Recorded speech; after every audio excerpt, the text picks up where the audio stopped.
Hi everybody. I know it's been a long time and I'm so sorry once again. We've had a lot going on. We have been busy, yes. I've also haven't been doing so well overall, and it took me a long time, last couple months, to really process what's been happening to us, me, Levi, and our whole family, including Seth and Ezra, and that trying to organize my thoughts so I can be so, honest about adoption and at the same time so insightful for future adoptive parents. I think it's so important for me that people understand what truly adoption is about, what goes behind the scenes that no one talks about, that nobody, wants to really hear about, but that future adoptive parents, you must know what really goes around behind the scenes. And I think the last we left off was 6 and 7 months update, and today, oh, by the way, last couple episodes, I think I had miscalculated how long he's been with us, but I was like one day calculating it, I was like, oh, actually I had miscalculated the date. So as I'm recording this video, he's been with us for 1.5 years, exactly 18 months, and I'm gonna start from where I left off. Last time was 6 to 7 months update grieving, and today is going to be 8 to 18 months, which is now, today. It's a big jump, but the reason why I'm doing this is the stuff that I'm going to share today, it's really just what we've been dealing with all along till now. And so I feel even if I did month to month, it would be very similar information. So that's why I'm doing this. Let's start with pros, okay? What kind of improvements have we been having? Number one is sleep. From previous episodes that I shared, he would just sporadically wake up many times a night, just screaming, shrieking, just this not sad, but this rage kind of shrieking, and he would do this sporadically all throughout the night. First it was how many times, and then 9 times, 8 times, 7 times, and from 8 months and on, I would say maybe 4 times, 5 times, he would just sporadically wake up and do this, and it would wake up the whole family because he would not stop screaming. And we would try to stop him, and he would not care. He would just keep doing it, and it could go on for hours. Sometimes it would be shorter. But right at 1 year mark, I was crying, and I was like, how much longer can I deal with this? The no sleeping thing, right? Because I for sure wasn't getting any sleep for 1 entire year. And when they wake up in the morning, when children wake up in the morning and David goes to work, that's when I'm taking care of the kids all day. And then at night, I'm getting 0 sleep. And literally, it was just kind of making me go a little crazy, okay?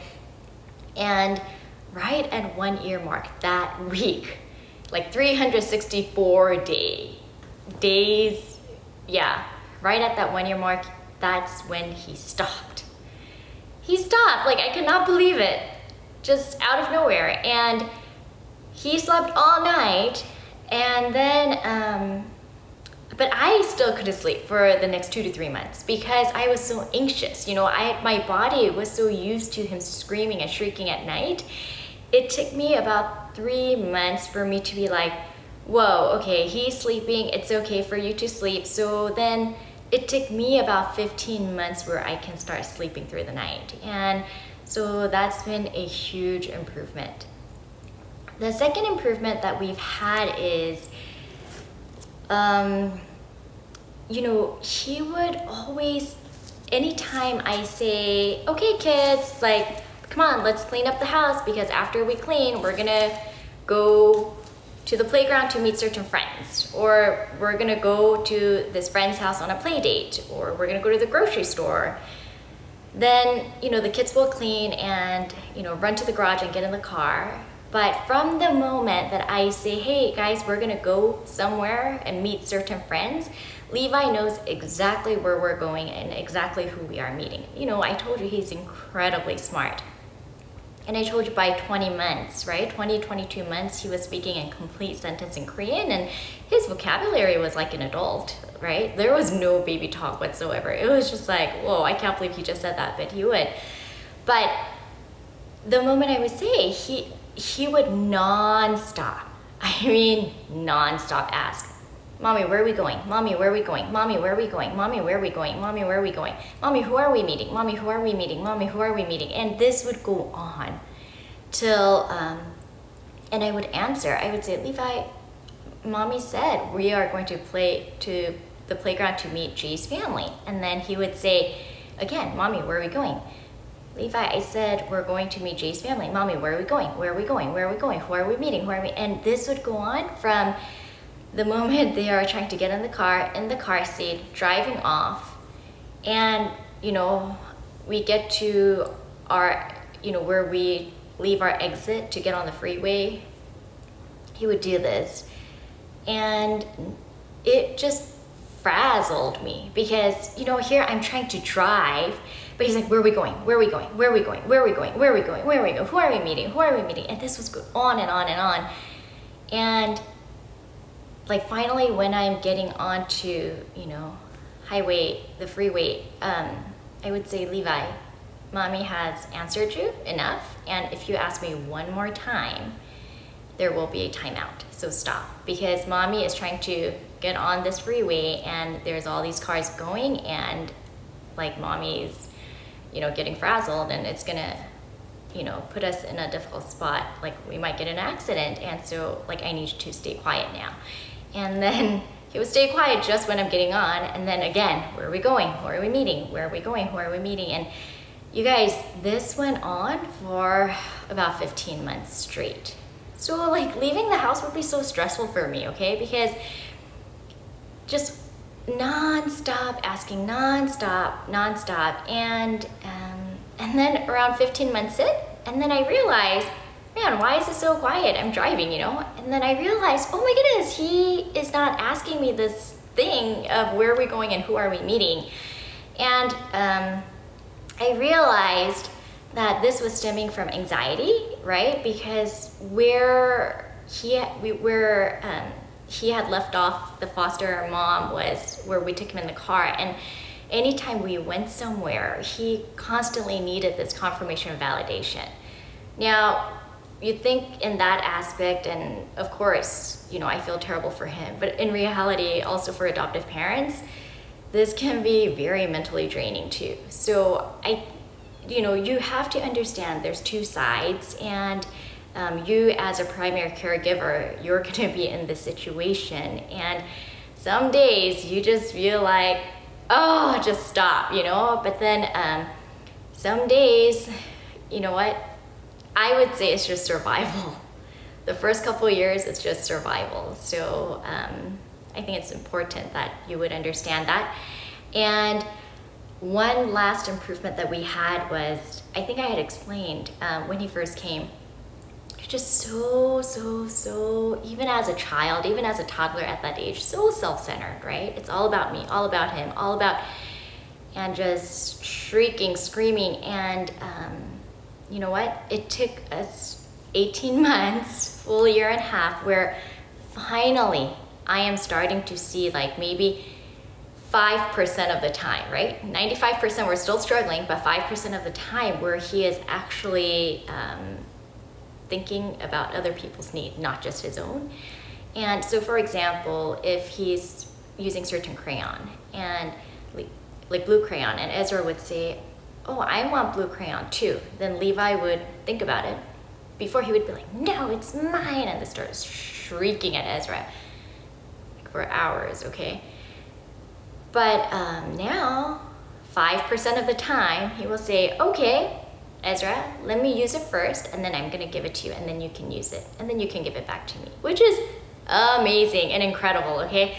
But when those 5% of the time happens, oh man, you guys, my heart melts. I am like flying over the moon, but those 95% the other times, it is absolute struggle. So yeah, these are the improvement areas that we've had. Now, in the beginning of this video, I had explained that I wasn't doing very well, right? And I think like a couple grieving updates ago, I had explained that I started having health issues from all this stress. And you know, all along that I thought that I was this mentally strong person, which I have been, like all my life. I have been a pretty healthy, strong, mentally stable person, mental health, right? And I realized it wasn't just me, but most adoptive parents push through this thing of where they also feel like the same way. They're like, you know what, I am strong, I can handle this. If I just try a little bit harder, if I just try a little bit longer, you know, if I gave a little more, which we are already maxed out. You know, what a human being is capable of, we are maxed out. But still, you just push yourself on, and mentally, you might be still like holding on, but physically, your body at some point will break down and it will show in one way or another. I had explained that I started having nonstop twitching in my eye, and also grinding teeth, like major time at night, and then also like trembling hands, right? Where I'm washing the dishes and dishes are clattering, my phone, right? It was really bad. I was told that this was also stemming from a lot of anxiety and stress, which was very true because, you know, it is very stressful. And at 18 months, I will tell you, the trembling hands have gone down about 60%, but I'm still suffering about 40% of it. I know TMI, but my monthly cycle, right? As a woman, I was always so consistent my whole life. But let me tell you, this last 18 months, it has been a roller coaster. And so it will affect you hormonally, especially moms, right? As a primary care. And I've heard from many adoptive moms where they also told me that their cycle was just a roller coaster after they brought, you know, the child home. You know, when things do get bad, I mean, things are bad, okay? But there are days when it's just even worse. I will tell you, for a couple weeks, I'll have insomnia, which I didn't struggle with at all in my life, except for when I was pregnant with, you know. Yeah, so these are some areas that you may also experience, if not like more severe symptoms than myself. But these are, when you see these symptoms, I think you need professional help. And I will tell you, when my hands started trembling really bad, I decided, you know what, I need professional help. Because, you know, as an adoptive parent, when you go through all this, you know, behavioral issues that your child is portraying due to trauma and grieving, you just feel like, oh, I can, you know, if I just give a little more, if I wait a little more, I can handle it. But at that point, I was like, what next is gonna happen? And when that happens, am I gonna be able to take care of my kids? And I thought, you know what, I need help, professional help. And so I looked for post-adoption counselor.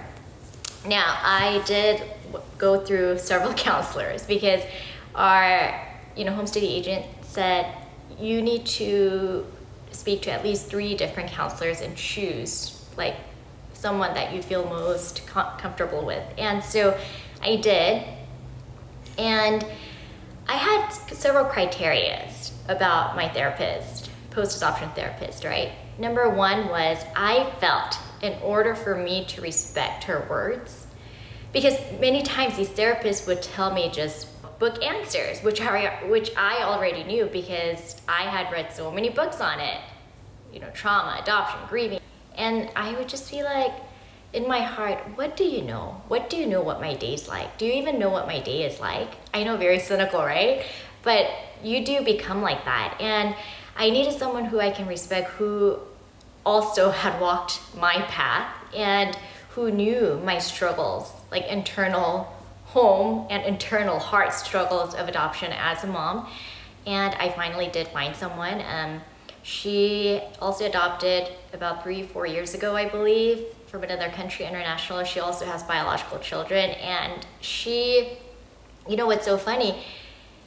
I would ask her questions like, yeah, this is happening, what can I do? But I wanted more answers from not her as a therapist, but her as a mom who had also adopted. I wanted to hear her experience. Yeah, when I was really, really struggling hard the first couple months, I think the first counselor that I talked to, that was around my third or fourth month, I think that was a problem because she had told me, when you reach 6 months, you'll see a big improvement.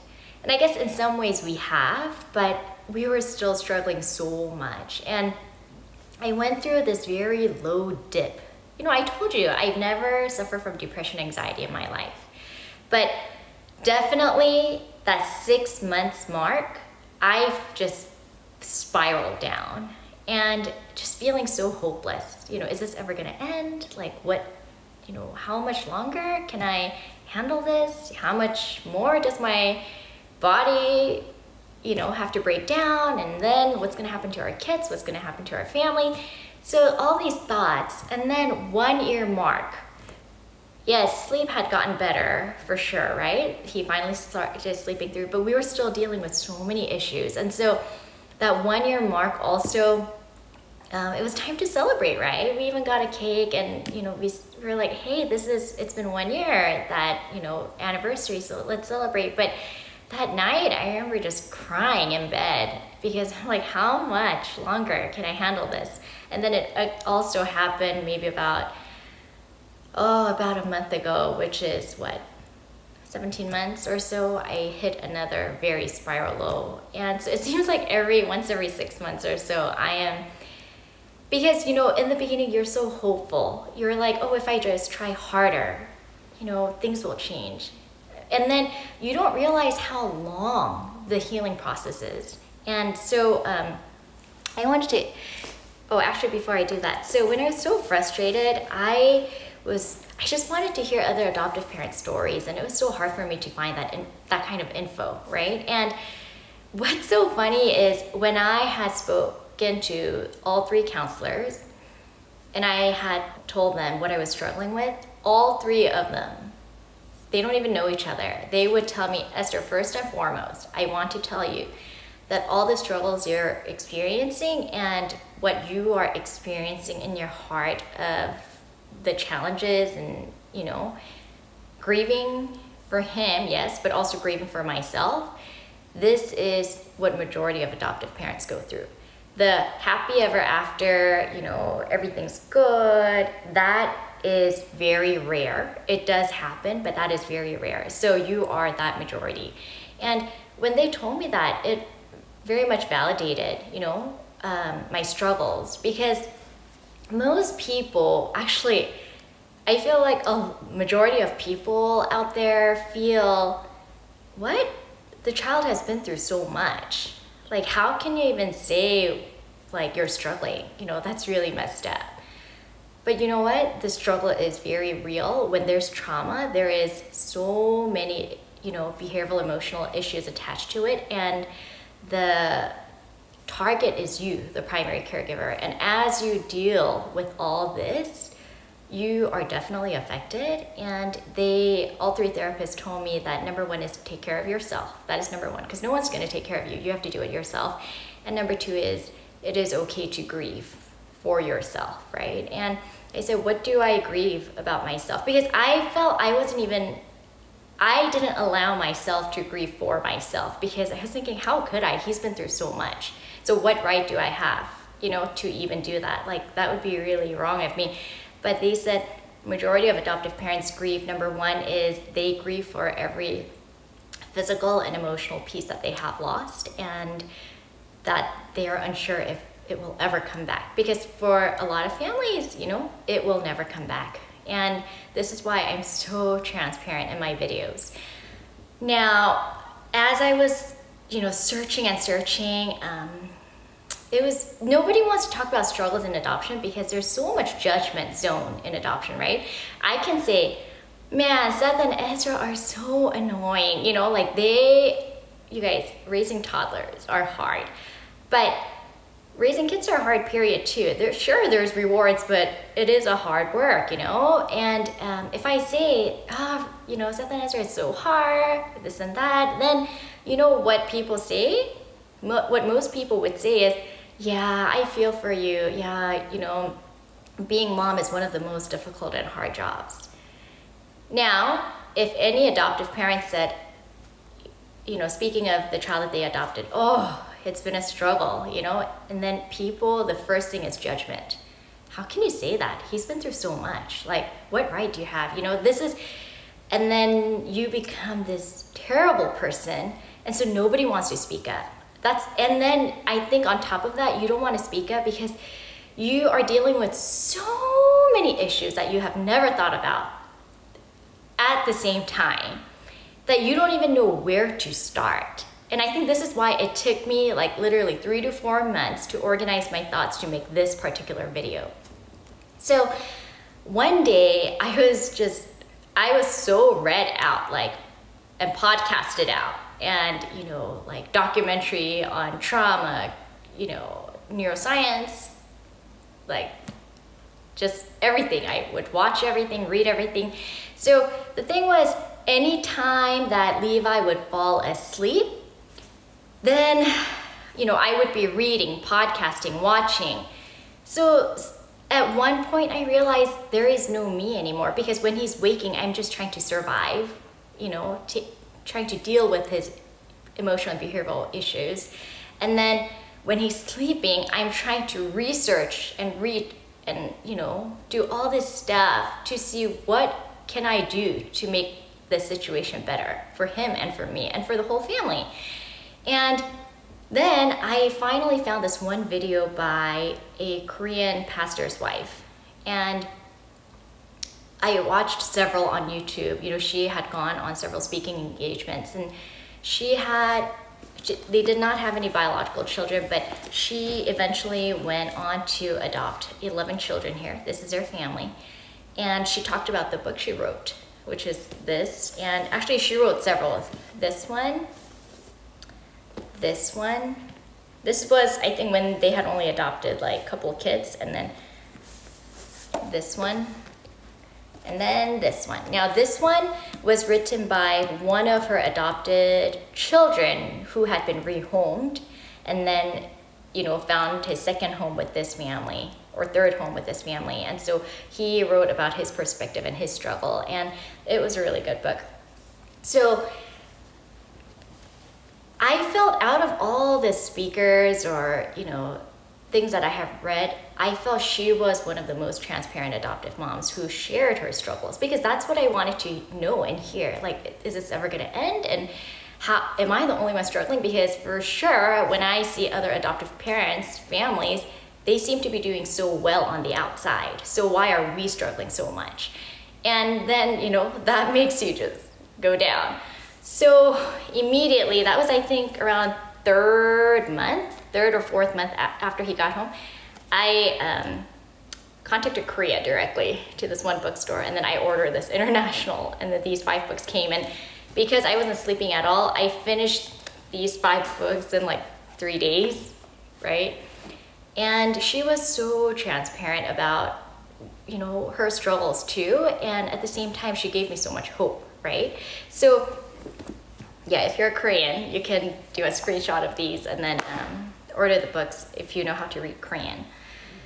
So anyways, going back to my therapist, I wanted to know, like, what is this all that I'm dealing with? And the first thing that I had told her was, I feel that I have PTSD, which I really felt like legit that I had PTSD from, what happened when he got here. So, what I thought before Levi came home, what I thought would happen in adoption? Okay, this is Levi, this is me. When he came home, when we got matched with him, I thought, when he comes, I'm gonna tell him, Levi, give all your struggles to mommy, give all your trauma to mommy, give all your pain to mommy. Like, let mommy handle it, and here, let mommy hold you, let mommy rock you, and you be free of pain, and and then let's live happily ever after, right? And I thought that's what happened to majority of adoptive parents. What I did not realize is the trauma. I thought he would have all this trauma, and when I embraced him, I thought all that trauma he had would just fly away somewhere. I don't know where, but it would just disappear, and then we would just be happy, loving mommy and child relationship. What I did not realize was the trauma has a target. It doesn't just go off into a space somewhere, okay? The target is you, primary caregiver. So all that trauma came straight to me. And the adoptive counselor, when she heard me say this, she said, Esther, what you're explaining to me is not PTSD. It is a form of PTSD, but there is a term for it. Did you know that? And I said, no. And she said, what Levi has is called primary trauma, right? And then what you have is called the secondary trauma.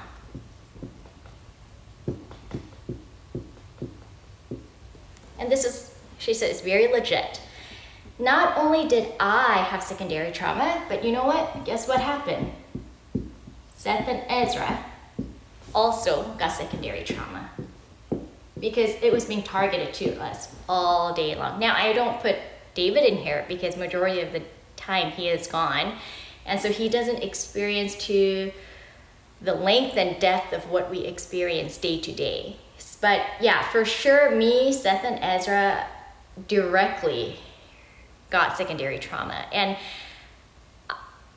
before I brought him home, I thought I could handle everything as a mom, but I had no idea the depth of trauma. I now, when I look back, I'm like, I don't even know what trauma was. But now that I've experienced it for the last 1.5 years, I'm like, wow, like I was so ill-prepared for it, ill-equipped for it, and I don't even know, even now, I will tell you most of the days we are surviving, you know? So this isn't gonna just take 6 months. Now, if somebody says, you know, I'm 6 months in and still struggling, I would say 6 months, are you kidding me? 6 months is a joke. It's gonna take several years at least, and so for some people it's gonna be a lifetime. And so she said, when you have primary trauma and secondary trauma, everybody reacts to trauma in one or the other way. And how you react to trauma is one is anger and aggression, okay? And then number 2 is withdrawal. I will tell you, Levi, how he handled his trauma was straight up aggression. It was more like rage. And it went on and on and on, and even now at 18 months, we are dealing with it. Now, how I dealt with all this trauma was withdrawal. And I will explain more about that as, you know, I talk about this, but I don't know what's better. I think your normal personality will let you know ahead how you're gonna handle the trauma. And I think if you are, I don't like confrontation overall, you know, with anybody actually. And so if possible, I would rather just take the low and withdraw. And so that's what came out. With Levi, that was different. It was very much aggression. And yeah, so this is something that you're gonna experience too, okay? And then the therapist explained to me, when the child has, you know, prenatal stress, when he was in the mother's womb, there was a lot of anxiety, stress, or it could be, you know, the mom took alcohol, drugs, whatnot, and very, you know, like, maybe there was abuse in mom's life while she was pregnant with him, and when the baby's born, there might be abuse, right? Neglect, trauma, and then the change of primary care, which is what happened to Levi 3 different times. You just start having this thing called the blocked trust. This is also a term she taught me. Before, I did not really know about this term. So when the reason why you have this blocked trust is, you know, as I stated, all these things previously, but for Levi, it was change of primary caregiver, right, multiple times. And so even though he's just a, he was just a baby. He was only 1.5 when he came home, right? He has learned the ways to take care of himself. Now, is this always gonna work? No, because he's so young. But in his own mind, like his body has just told him, you know what? You are gonna have to survive. You're gonna have to protect yourself, and you're gonna have to have self-preservation, because you can't trust these people too, because already, you know what? The birth mom, the agency mom, and then the foster mom left you, and who knows, this new adoptive parent, they can say whatever they want, but you can't trust them. So you are going to have to self-preserve. And so when these things stem,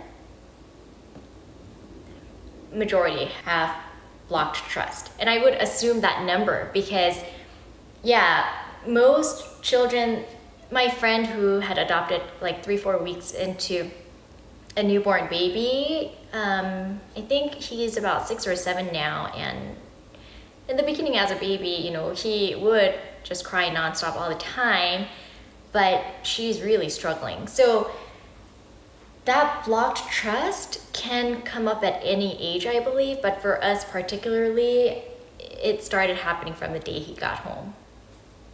And today I want to talk about what that blocked trust looks like, especially for us, for our family. When Levi came to our home, it's not just his story anymore. It's about our story. It's a whole family story, and it is also my story, right? And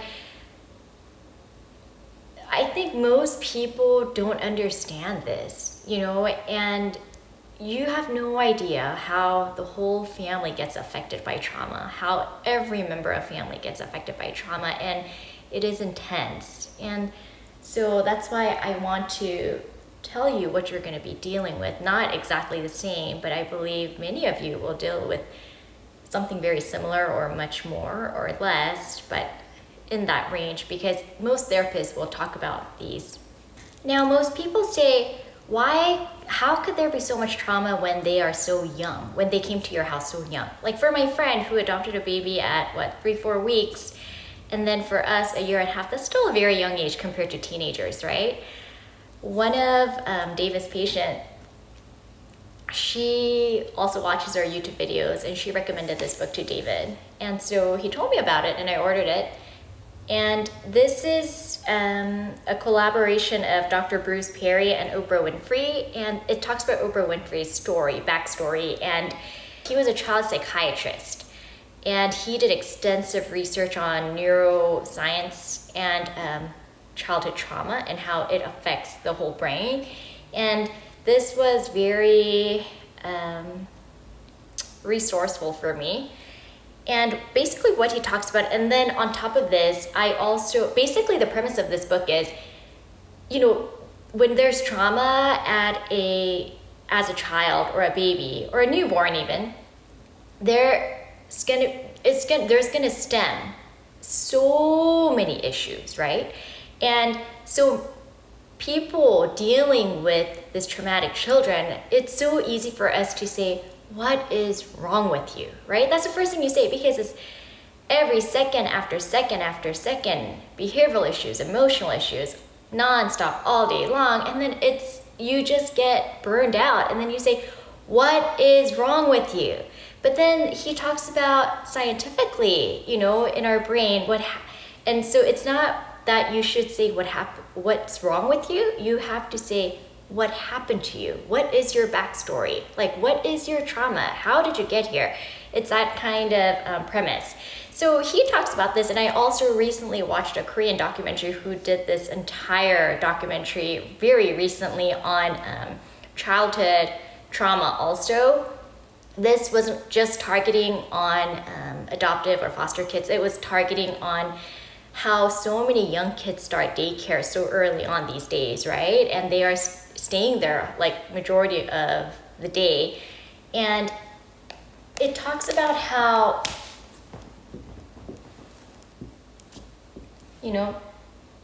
this is when you are born, and then age 3. From this, the moment you're born to 3 years old, that is the time when your brain just rapidly makes so many connections. Probably like more so than any other times in your lifetime. So most people will say, the baby came at such a young age. Like, how could he remember? Why does he have so many, traumatic issues? It's because, well, for Levi, he came at 1.5, right? So already from birth to 1.5, his brain has already made so many connections, right? And so this is why, and then the documentary that I was watching, the Korean documentary, said they researched, and from the time that they're born to 3 years old, whatever happens then, they followed up with all these people who were in their research, and whatever happened from 0 to 3 years old, 80% affected whatever happened in their lifetime. And so, as you can see, childhood trauma definitely does affect into your adulthood, and there is definitely hope, because you hear so many good stories too, but that hope and how like these happy ending stories isn't just gonna happen so easily. It will take painstaking effort on their part. Your job as a primary caregiver is so hard, because you know what? David and I went to the seminar in California before we brought Levi home. It was about neuroplasticity. So your brain, when something happens, how it was wired, you can actually rewire it. So clearly you have all this trauma, and that the brain can be rewired, but it takes painstaking effort, as I said. I'm gonna be so truthful. The reason why it is so hard for the primary caregiver, and I'm not trying to, keep putting the focus on myself, because I'm trying to be supportive of the future adoptive parents here who are watching this. Think about it, rewiring a brain. Can you imagine how difficult and challenging it is? And the documentary that I watched, they showed 2 types of brains, healthy childhood brain, and then who came from traumatic childhood brain. Here you are as a mom and dad to not just be taking care of them physically and, emotionally, but here you are expected to be basically a neurosurgeon, right? But it's just painstaking. It's not where you go in for a couple of hours and you do the surgery and come back. This is done by not going under the knife. And you are expected to do all that. And then, what happens when people get surgery? You come out, and then for weeks and weeks and months, you have to work with occupational therapists, physical therapists to get better. And then, of course, guess what? Who has to do that? You. It's the primary caregiver. And then, then on top of that, you have to be a mom, you have to be a dad, and it is going to stretch you to areas where you have never thought that you were capable of. And I am really amazed at how God created human beings, because it is absolutely amazing how much a human being can handle, amidst that, of course, you get burned out and you do break down, but yeah.